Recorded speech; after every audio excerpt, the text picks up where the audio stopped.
नमः भगवते वासुदेवाय नमः। ओम नमः भगवते लुग्नाथाय नमः। लुग्नाथम ब्रह्मचारी जुगेश्वरम आत्म रुग सुख दुख ताप भविष्ठ शांति प्रदाकरम नमो नमः।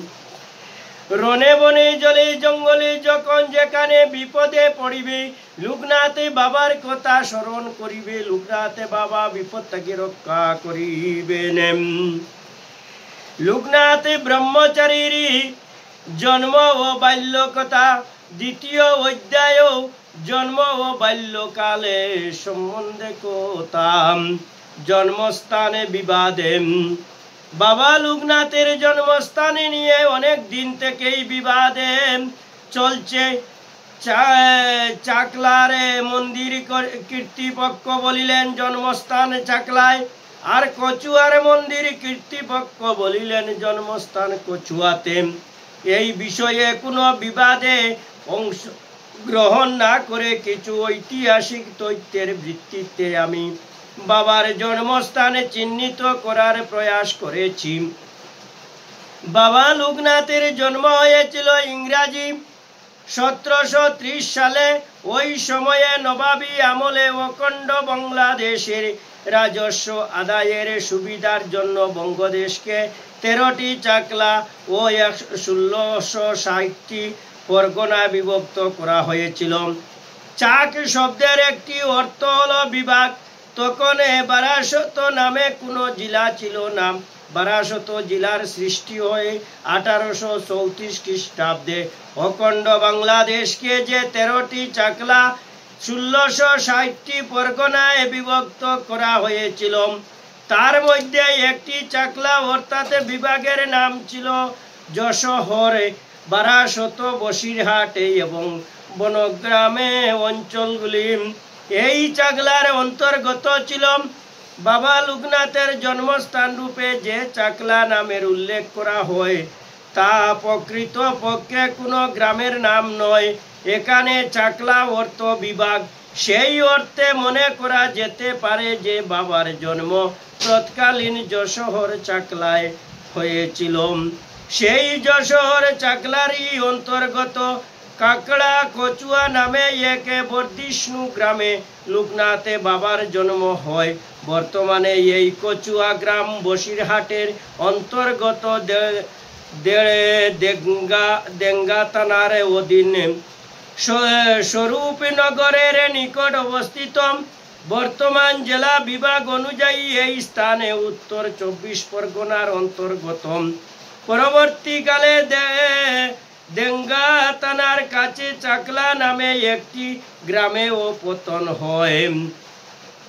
বাবার ভক্ত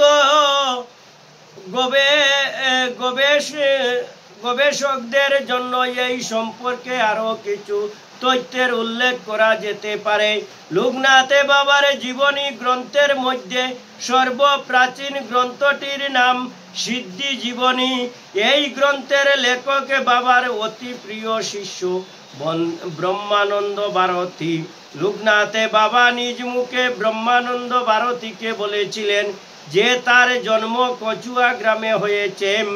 ব্রহ্মানন্দ ভারতী বাবার কাছে জেনে নিজে কাকড়া কচুয়া গ্রাম পরিদর্শনে 1296 মতান্তরে 1297 সালের বৈশাখ মাসে এসেছিলেন এবং সেখানে বিস্তর খুঁজের পরে রামকানাই ঘোষালের বাস্তবিটার সন্ধান পেয়েছিলেন।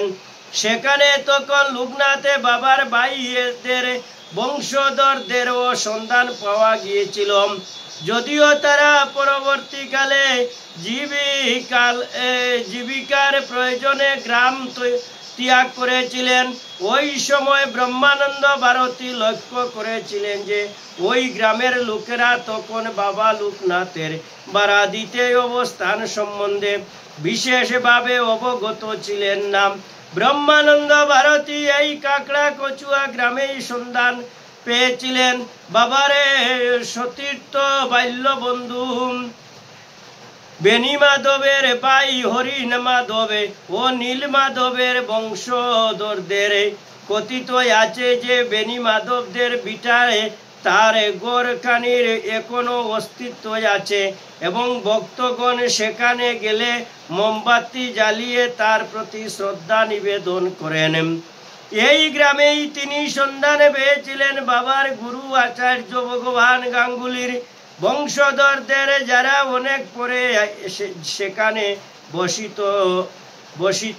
বসতি করেন। ভগবান গাঙ্গুলির পুত্র ও পরবর্তী বংশধরেরা জীবিকার প্রয়োজনে গ্রাম ত্যাগ করেছিলেন, পরে আবার সেখানে এসে কেউ কেউ বসতি করেন। এই সমস্ত তথ্য প্রমাণে ভক্তদের মনে এই বিশ্বাসের উদ্রেক করে যে বাবা লোকনাথের প্রকৃত জন্মস্থান ছিল কাকড়া কচুয়া গ্রাম। বাবা লোকনাথ কোথায় জন্মেছিলেন সেটা ঐতিহাসিক ও গবেষকদের গবেষণার বিষয়। ভক্তদের কাছে জানা বিষয় হলো বাবা লোকনাথ কোন ভক্ত বলে ব্রহ্মজ্ঞানী ও ব্রহ্মজ্ঞ মহাপুরুষ হয়েছিলেন এবং কিভাবে তিনি সমস্ত ভক্তদের হৃদয়ে বিরাজ করেছেন।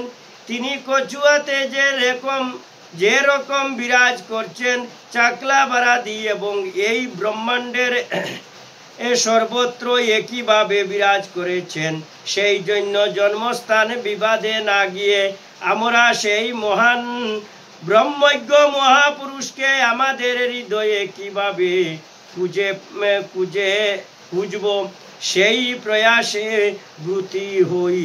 ওমে নম ভগবতে লোকনাথায় নমঃ। ওমে নম ভগবতে লোকনাথায় নমঃ। ইতি দ্বিতীয় অধ্যায়ে জন্ম ও বাল্যকালে জন্মস্থানে বিবাদে কথন সমাপ্ত কি জয়। ওমে নম ভগবতে লোকনাথায় নমঃ। ওমে নম ভগবতে বাসুদেবায় নমঃ। হরে কৃষ্ণ কৃষ্ণ কৃষ্ণ হরে হরে, হরে রাম রাম রাম হরে হরে। জয় জয় গুরু বাবা লোকনাথের জয়, এ নামেতে দূর হয় সব দুঃখ জয়।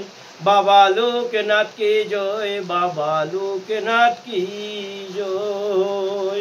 বল হরি বল হরি বল।